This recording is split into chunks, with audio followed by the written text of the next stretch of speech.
delinquente de alta periculosidade ligado a uma importante facção criminosa no Brasil.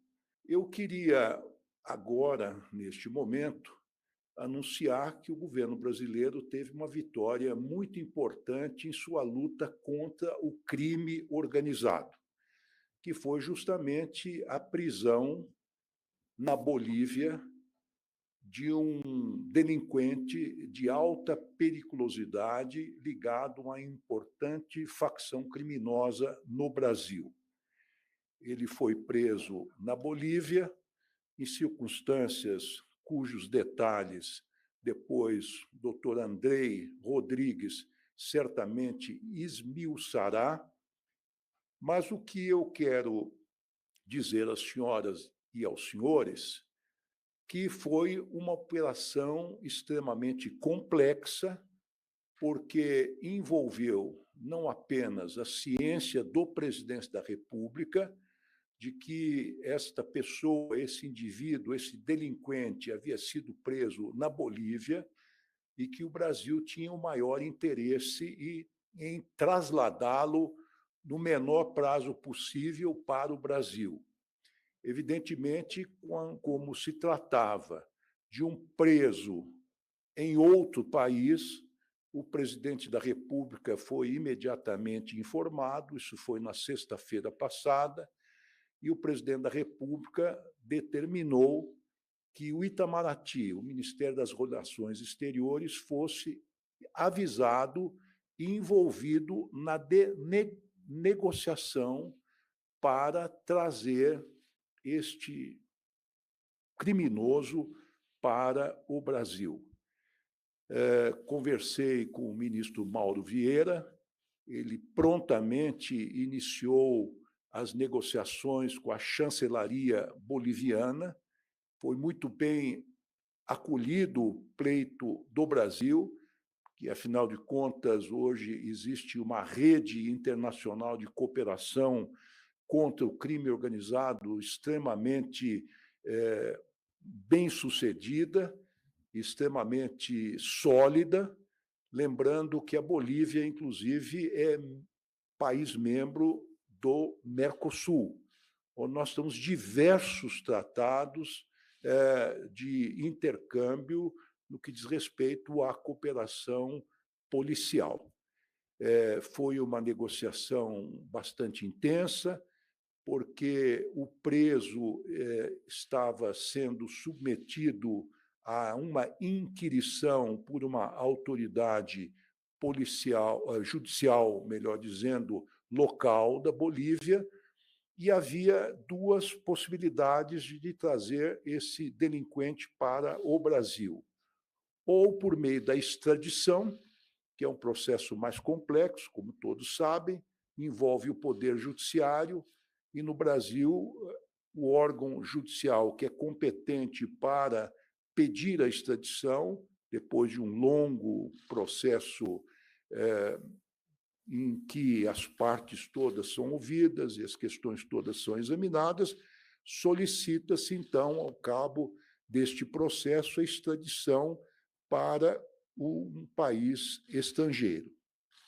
Mas, dada a periculosidade deste delinquente, dada a possibilidade real de fuga, ainda que estivesse sob custódia das autoridades bolivianas, optou-se pela expulsão, que é um outro instituto de direito internacional, um instituto mais expedito, que permite que o país, por meio de uma ação soberana, expila do país, expulse do país aquelas pessoas que possam eventualmente ter cometido um crime ou que possam representar um perigo para a sociedade local. Então, de sexta, sábado até domingo, ontem, essas negociações foram feitas de forma muito intensa, envolvendo, portanto, o Itamaraty, o Ministério da Justiça, a Polícia Federal, e, finalmente, os bolivianos entregaram este criminoso, esse delinquente, ao Brasil, em solo brasileiro, na cidade de Corumbá, que é no Mato Grosso do Sul, onde a Polícia Federal imediatamente tomou a custódia deste foragido da justiça brasileira, que, aliás, está condenado a 12 anos por tráfico de drogas, lavagem de dinheiro, organização criminosa, portanto, responde a um processo perante a justiça brasileira. A Polícia Federal enviou um avião dela para transportar este indivíduo para Brasília. Eu aproveito a ocasião para agradecer não apenas às autoridades bolivianas, sejam elas judiciais, sejam elas policiais, mas também às autoridades políticas que compreenderam a importância dessa cooperação internacional no que diz respeito ao combate ao crime organizado, especialmente no que trasladaram imediatamente, sem maiores delongas e sem maior burocracia, este procurado da Justiça brasileira para o Brasil.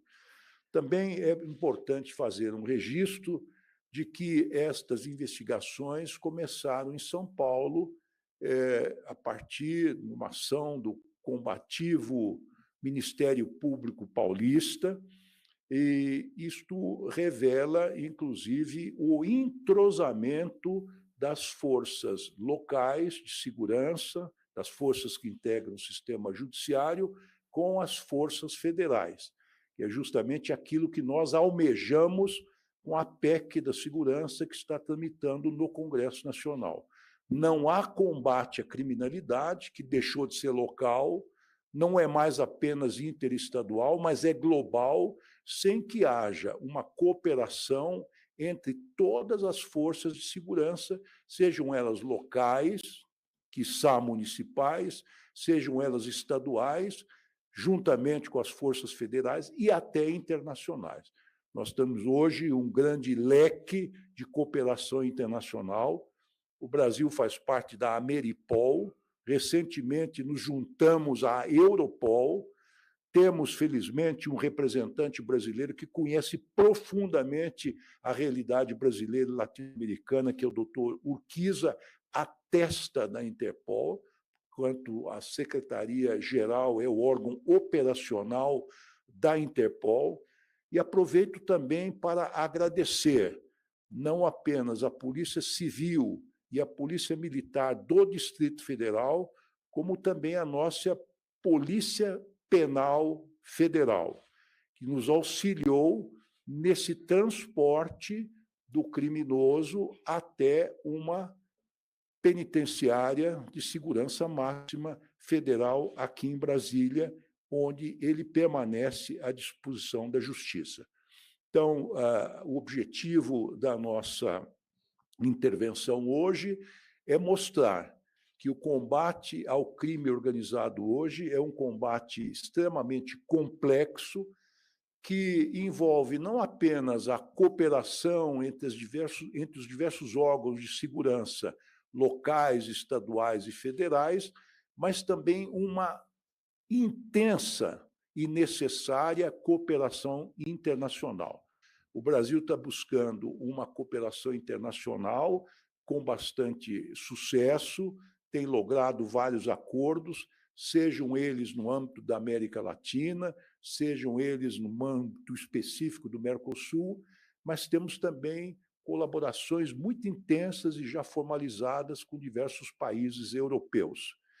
Era o que me cumpria, neste momento, comunicar, e passo a palavra ao doutor Andrei Rodrigues. Bom dia a todas, bom dia a todos. Ministro, eu brevemente falarei aqui, acho que o senhor já explicou com detalhes aquilo que foi acontecido, e acho que todos queremos muito ouvir o doutor Urquiza, secretário-geral da Interpol, que nos honra com a sua presença, e eu não canso de dizer, um feito histórico do nosso país, da nossa instituição, do Ministério, né, de termos à frente da mais importante organização policial do mundo um brasileiro, um colega delegado de Polícia Federal, nos 100 anos que essa instituição tem de existência. Mas nós, como o senhor relator, ministro, fizemos essa operação desde os primeiros momentos que subimos da prisão, e a prisão, e aqui eu gostaria de salientar 3 eixos fundamentais dessa operação. O primeiro deles, da cooperação internacional. A nossa presença da Polícia Federal em vários países por intermédio das nossas adjudâncias e os nossos oficialatos de ligação, como o caso concreto lá em Santa Cruz de la Sierra, onde temos um oficial de ligação, além de outros 3 colegas em La Paz, que permitiram uma rápida interação com as autoridades bolivianas, notadamente com a polícia boliviana, e que permitiu essa identificação, em primeiro momento, da falsidade documental, e eu não posso entrar em detalhes aqui de inteligência operacionais dessa cooperação, mas preciso dizer que, fruto dessa integração internacional, foi possível identificar essa inconsistência e, imediatamente, o comunicado à Interpol, o comunicado à nossa unidade em Santa Cruz, para que a gente confirmasse os dados. E aqui entramos no nosso segundo eixo que eu gostaria de destacar, senhor ministro,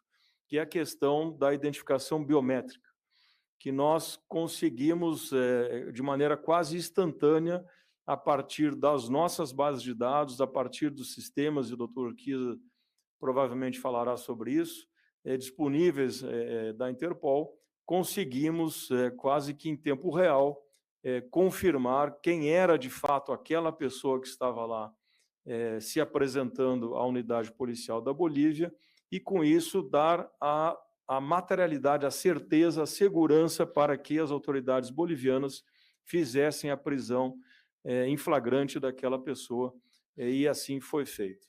E o terceiro ponto, que o senhor aqui já também deu boas tintas, é a questão da integração interna, onde vejam que esse é um processo da Justiça Estadual, e que, para nós, da Polícia Federal, do Ministério da Justiça, independe se o processo é estadual, se é federal, quando há um foragido internacional, é nossa atribuição fazer a cooperação e envidar os esforços necessários para trazer de volta esses foragidos ao Brasil. E assim fizemos, com essa integração plena, e acho que a imagem, ministro, da transferência, né, dessa pessoa do nosso hangar aqui da Polícia Federal até o presídio, é também mais uma demonstração clara dessa integração. Eu, assim que definidas as questões logísticas, falei com o secretário de Segurança Pública aqui do Distrito Federal, doutor Sandro Avelar, e comunicando a ele que faríamos essa operação, e imediatamente ele se colocou à disposição, não só a Secretaria, mas a Polícia Civil, a Polícia Militar, para auxiliarem esse processo, a área de inteligência também, para que a gente fizesse essa transferência com a maior segurança possível, e assim estivemos juntos aqui, Polícia Penal Federal, Polícia Militar, Polícia Civil, e concluímos, então, essa transferência com segurança para o sistema penitenciário federal. A entrega do preso, como ocorre muitas vezes aqui em processos em países vizinhos, foi feita na nossa fronteira, na cidade de Corumbá, onde os policiais bolivianos, então, fizeram cumprir as formalidades legais. Isso é importante também ressaltar, que todo o processo é pautado e conduzido a partir das balizas legais da Bolívia e do Brasil. Recebemos esse preso na fronteira, levamos até a nossa delegacia para fazer também procedimentos administrativos e jurídicos legais, por exemplo, exame de corpo de delito, enfim, e documentação, e, a partir daí, embarcamos na nossa aeronave da Polícia Federal, que já estava lá aguardando, e fizemos esse translado com o desfecho muito favorável. Isso demonstra, senhor ministro, o nosso compromisso do enfrentamento ao crime organizado, da prisão de grandes lideranças, que é um eixo fundamental, a descapitalização do crime organizado, e a integração que nós buscamos, né? E aqui ilustro que, além desse fato, né, nós temos buscado, sob o seu comando, uma integração muito forte com as 27 unidades da federação. Esse ano já fizemos mais de 40 operações com as forças integradas de combate ao crime organizado. Se compararmos períodos, o primeiro quadrimestre desse ano com o ano passado, um acréscimo grande de apreensão de drogas, por exemplo, operações importantes, como fizemos na questão dos veleiros, agora que levavam drogas ao exterior, mais de quase 300 mandados de busca e apreensão só nessas forças integradas, enfim, um grande esforço que temos feito para cumprir a missão da Polícia Federal, do Ministério, de integração, de cooperação internacional e de enfrentamento ao crime organizado. Obrigado. Por favor. Obrigado.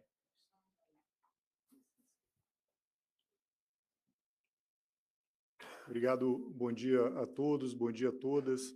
Ministro Ricardo Lewandowski, doutor André Rodrigues.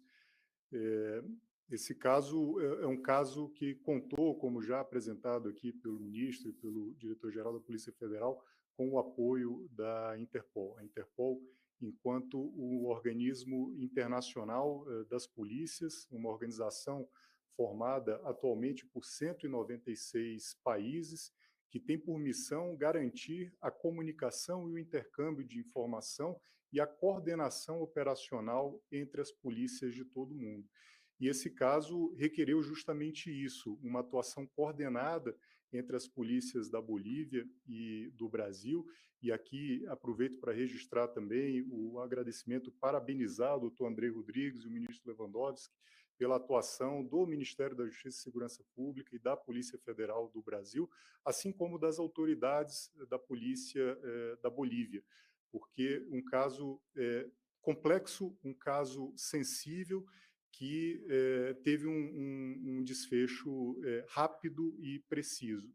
A Interpol apoia em situações como essa, como apoiou, primeiramente, com o intercâmbio de informações. Então, o alvo dessa operação já constava dos bancos de dados da organização desde o ano de 2020, através de uma difusão vermelha, que é o mecanismo internacional para o compartilhamento de informação de foragidos internacionais.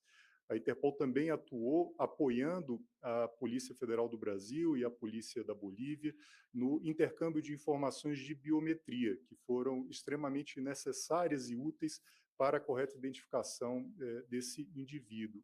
A Polícia Federal participa do Centro Biométrico da Interpol, um centro que conta com a participação de vários países do mundo e que tem por objetivo realizar esse intercâmbio quase que em tempo real de informações biométricas, o que apoiou, então, na identificação do criminoso.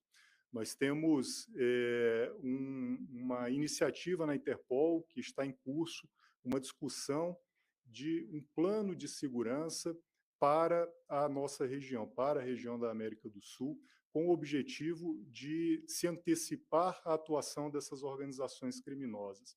Através da Interpol, os nossos estudos, através das conversas com chefes de polícia de todos os países, nós temos visto que o modus operandi dessas organizações, de fato, como bem colocou aqui o ministro Ricardo Lewandowski, hoje é focado na atuação internacional.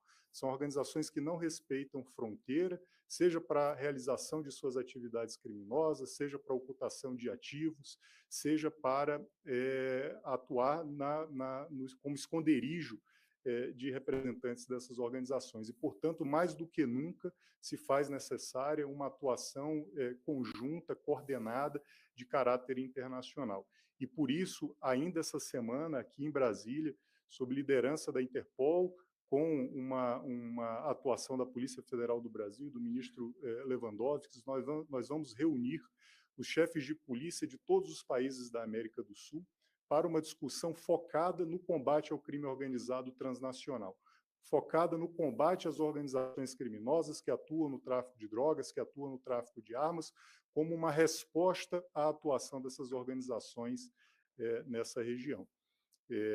Aproveito aqui mais uma vez para parabenizar o trabalho realizado pelos servidores do Ministério da Justiça e Segurança Pública, pelos policiais da Polícia Federal, numa ação de extremo sucesso que, com certeza, contribuirá para a segurança das comunidades aqui da região, para a segurança da população brasileira. Obrigado.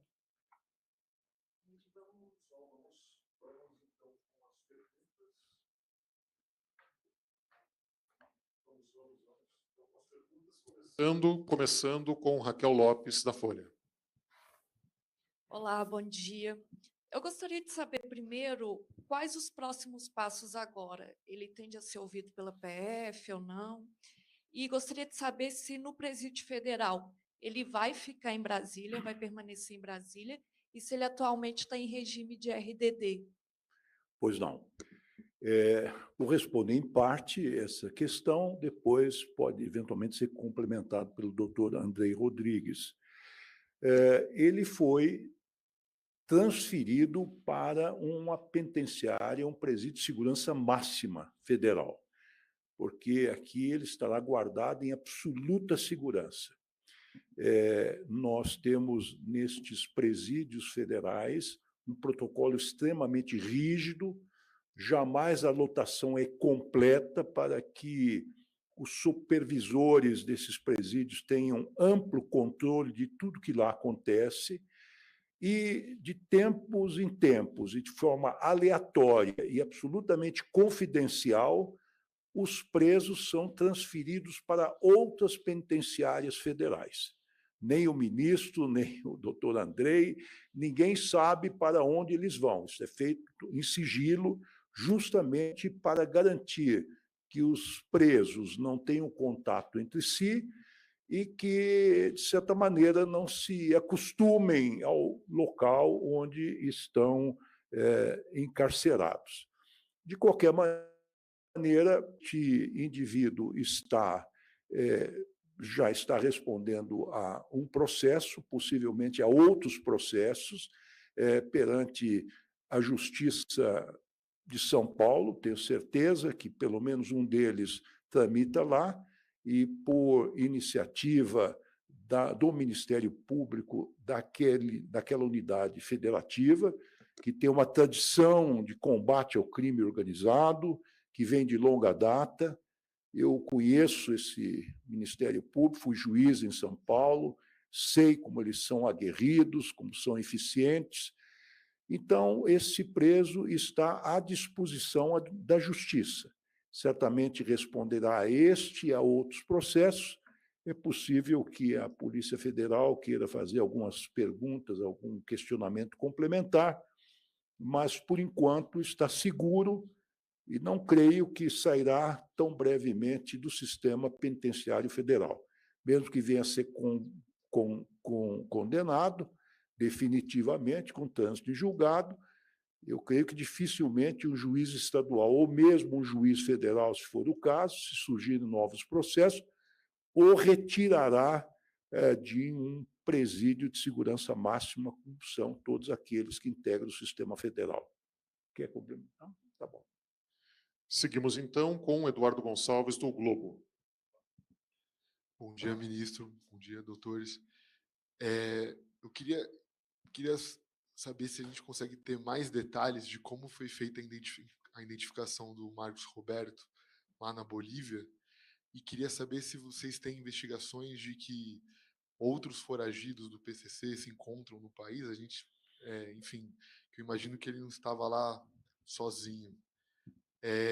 E uma outra pergunta só: como a gente já tinha informações que tem outros líderes dessa mesma facção aqui no Presídio Federal de Brasília, por que a escolha do Presídio Federal de Brasília? Porque ele é mais seguro, ele é longe das fronteiras, enfim, só para ter um contexto melhor. Bom, porque eu vou responder a primeira questão, a primeira parte da questão, depois passo a palavra ao doutor Andrei. Realmente, este presídio de Brasília é o mais seguro possível e é o que estava mais próximo, digamos assim, do local onde o preso foi apreendido, em Corumbá, e, portanto, tudo estava pronto para recebê-lo. A Polícia Penal Federal estava alertado, o doutor André Garcia, que é o secretário nacional de Políticas Penitenciárias, foi avisado, preparou este caminho todo. portanto, nós tínhamos todos os equipamentos, veículos e condições de recebê-lo com a maior segurança, não é? Então, não há nenhum perigo de contato dele com eventuais outros membros de facções, porque esse contato é absolutamente impossível, e como nós acabamos de dizer, todos os presos, de tempos em tempos, são submetidos a um rodízio para que fiquem separados em outros presídios de alta segurança. Em relação à identificação, que eu posso comentar é que, na medida que houve a identificação da inconsistência dos documentos apresentados, nosso colega lá, o oficial de ligação, foi acionado para coletar os dados biométricos, inclusive registro fotográfico facial, para que a gente pudesse, a partir dessas imagens, submeter não só aos sistemas da Interpol, mas também a nossa base de dados, se chama ABES, é a nossa dado de base biométrica. Nós temos hoje 45 milhões aproximadamente de dados biométricos nessa base, e que nos permitiu prontamente, com essas imagens e digitais, inserir nos nossos bancos, fazer o cruzamento e, simultaneamente com a Interpol, ter esse match, né, de quem era aquela pessoa que estava lá. E é uma pessoa que tinha um documento de identidade boliviano, um documento materialmente válido, mas ideologicamente falso, ou seja, os dados que estavam constando ali eram dados falsos, a partir de uma carteira de identidade falsa brasileira que ele utilizou para obter esses documentos lá na Bolívia. Então, esse foi o trâmite, né, para que a gente conseguisse fazer a identificação. A respeito de outras pessoas que eventualmente estejam, a gente não vai entrar aqui em detalhes.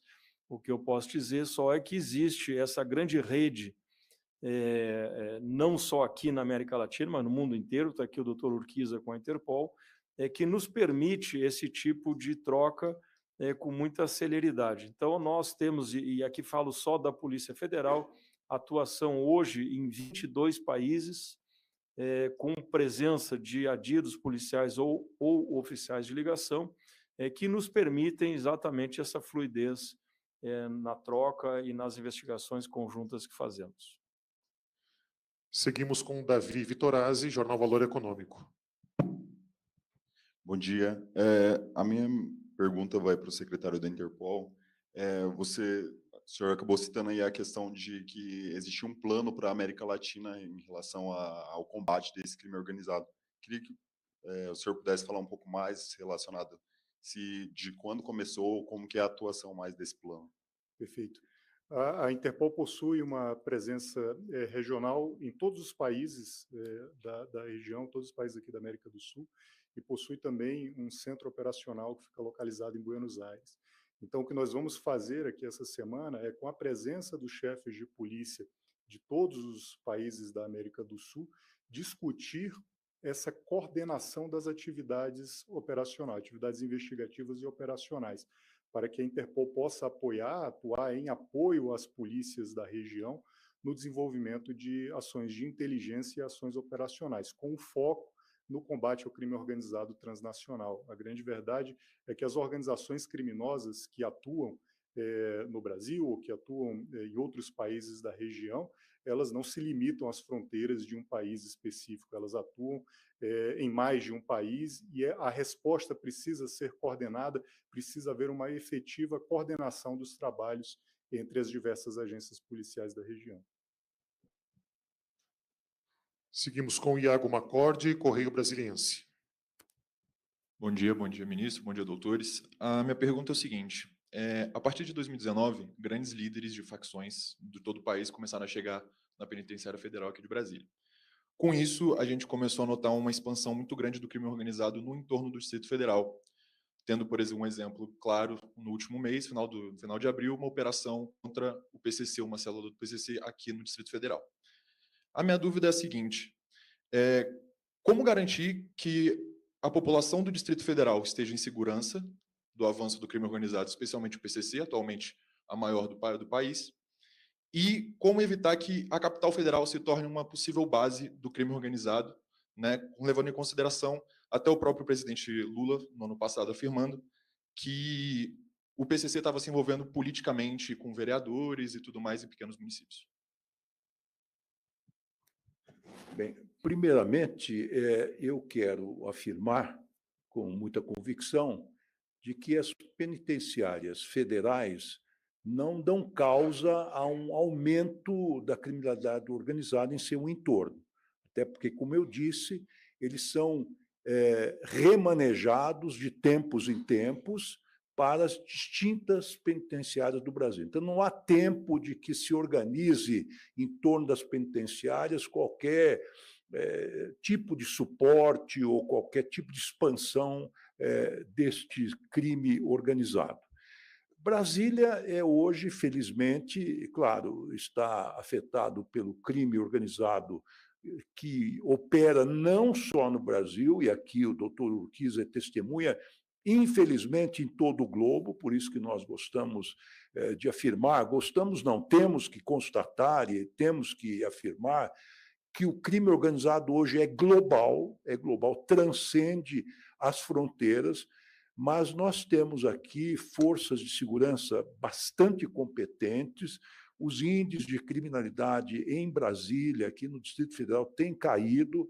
A Polícia Militar e a Polícia Civil têm feito um excelente trabalho.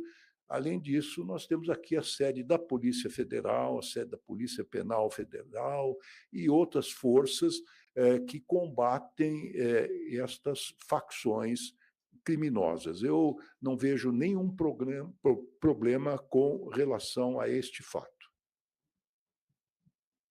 Ok, seguimos então com Isabela Camargo, TV Globo. Oi, ministro, doutor Urquiza, Andrei, boa tarde, bom dia, boa tarde, não, boa tarde. Eu queria um pouco na linha também de tentar entender, a gente já observou a importância, a grandeza da operação, mas qual é o impacto de fato na cadeia de comando desse grupo criminoso? Quem era esse líder que está preso? Qual era a importância dele, mesmo fora do Brasil há tantos anos? A gente consegue dimensionar qual é o impacto nessa cadeia? Como, por exemplo, na linha do colega que fez uma pergunta. Na semana passada, o Fantástico deu uma matéria mostrando que 42 municípios, informações de inteligência, teriam tido alguma interferência desse grupo criminoso nas eleições. Ele tem vínculo, por exemplo, com esse relatório? Pode coibir esse tipo de tentativa de expansão da atuação criminosa? Eu vou também responder a primeira parte da pergunta, até porque deixei de responder a última parte da pergunta do colega. O governo federal, o Ministério da Justiça e Segurança Pública, a Polícia Federal, as demais autoridades estão extremamente atentas a esse fenômeno da tentativa de infiltração do crime organizado na política, sobretudo nas eleições. Nas últimas eleições municipais, nós identificamos esse fenômeno, algumas facções criminosas tentando lançar candidatos a vereador e até a prefeitos.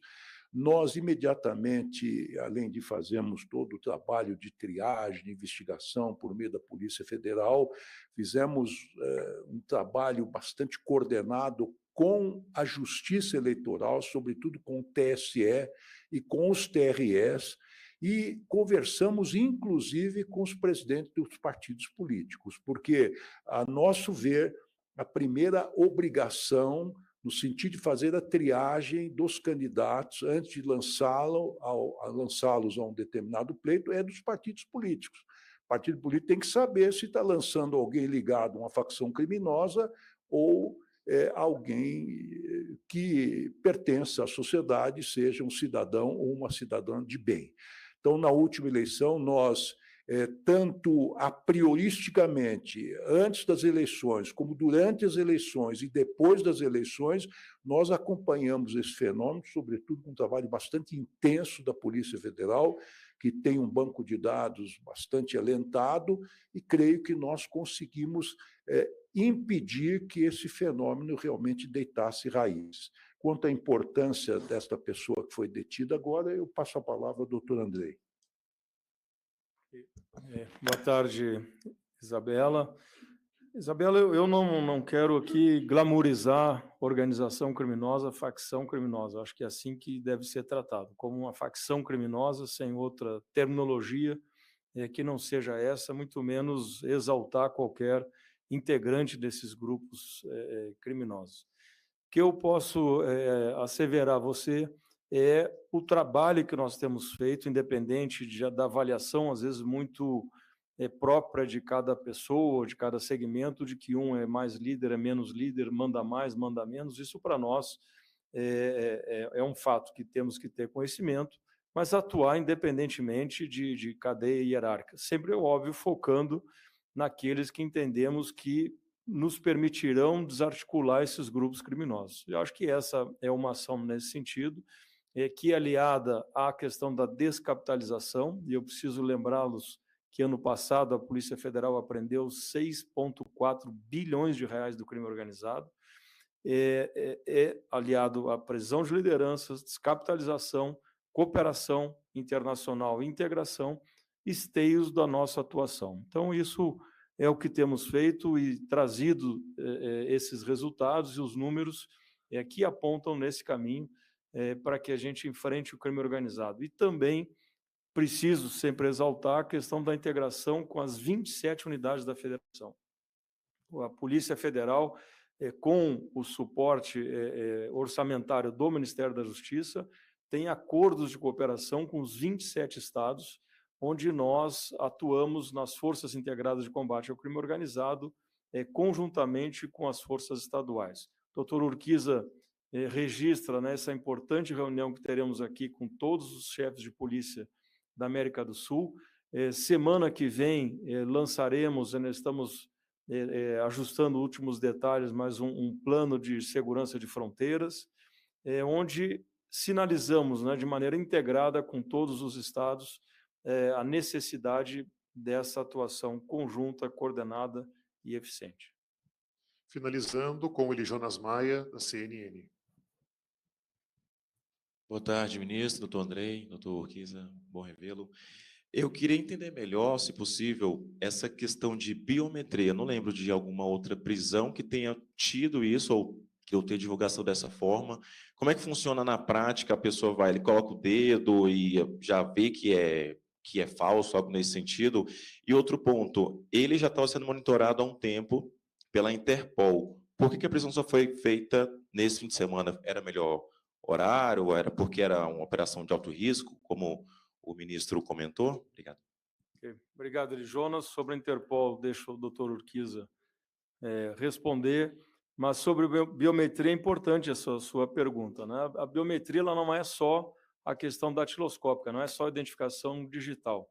Ela tem vários outros requisitos para que se chegue à conclusão de que aquela pessoa, de fato, que está apresentando um documento é ela mesma ou não é. Então, a nossa base de dados, e aqui se poderia citar vários exemplos, você perguntou de outros casos, o caso do 8 de janeiro, houve a coleta de vários fragmentos, e aí falo de fragmentos, às vezes não tem uma digital completa, tem um fragmento, tem um material biológico, que a gente consegue, nesse conjunto de elementos, chegar à conclusão de quem são as pessoas que tocaram naquele objeto, que deixaram um vestígio biológico naquele lugar, a partir dessa base. Então, a polícia, nas suas investigações, tem a coleta dos seus indiciados, por exemplo, a coleta de dados biométricos, que fazem parte dessa base de 45 milhões de identificações biométricas. E aí, muitas vezes, um fragmento, outras vezes, uma biometria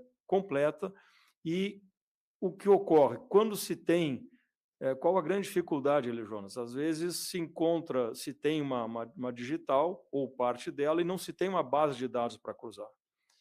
Então, a importância de termos, e a União tem no Instituto Nacional de Identificação, que é da Polícia Federal, assim como tem os institutos estaduais em cada uma das unidades da federação, tem a sua unidade nacional de gestão de bases biométricas. Então, toda ação que ocorre, que precisa de alguma identificação, e nós temos convênio com os 27 estados, nós recebemos bases dos estados e oferecemos esse cruzamento para quem tiver interesse. Então, basicamente, Esse é o nosso funcionamento. Seja fragmento, seja biometria plena, a gente insere na base, cruza e vê quem é quem. Obrigado, ministro, senhores. Obrigado, colegas. Só o doutor Urquiza, acho que faltou a resposta do Perdão, Jonas, que o doutor Urquiza... secretário-geral. Obrigado. Jonas, boa tarde. Respondendo, primeiramente, só um comentário também sobre o tema da biometria, o doutor Andrei bem explicou aqui, mas para passar um pouco de como isso é tratado na Interpol. Nós temos um banco de dados de biometria que fica localizado na sede da Interpol, é chamado de um hub biométrico, onde são armazenadas informações relacionadas a impressões digitais, a fotografias, a informações de DNA, todas relacionadas a alguma possível atividade criminal, geralmente relacionadas a foragidos internacionais. E, através desse hub biométrico, nós podemos fazer a conexão com bancos de dados nacionais. E esse é exatamente o modelo que temos aqui com a Polícia Federal do Brasil, no qual os bancos de dados de informações biométricas do Brasil são conectados com as informações da Interpol. Isso permite essa identificação mesmo em casos em que você tem pessoas utilizando documentos falsos. E essa estrutura que é utilizada em situações como essa que tratamos dessa prisão. Em relação ao momento da atividade da prisão, propriamente dita, de fato, como foi dito aqui, os dados constavam no banco de dados de fusões vermelhas da Interpol desde 2020, e desde então a Interpol, juntamente com as polícias dos países, tem atuado na efetiva localização do criminoso, e aí são vários temas que podem impactar no momento adequado para a deflagração da operação, entre eles a efetiva localização, questões operacionais e de segurança das equipes também. Agora sim, obrigado. Obrigado, colegas.